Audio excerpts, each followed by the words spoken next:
Тізбектелген 6 жұп сандардың қосындысы 3018-ге тең. Осы сандарды табыңдар деген.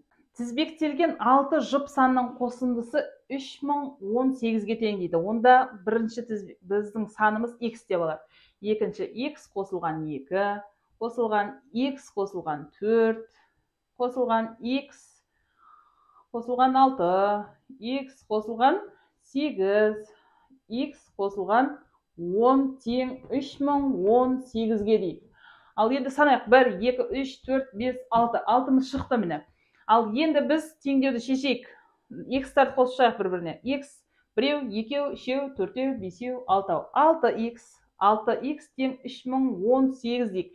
Енді натурал сандарымыз 2, 4, 6, 6, 12, 8, 20, 30.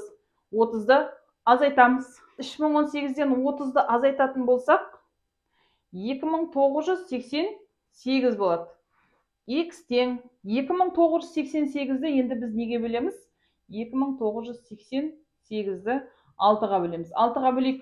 29-дың ішінде 6 4 рет бар. 24 болады. 5 қалды. 8-ді түсіреміз. 58-дің ішінде 6 9 рет бар.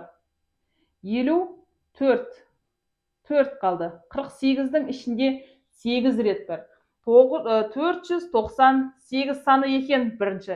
Екінші тізбегіміз 498 болса, 500, үшінші 502, 504, 506,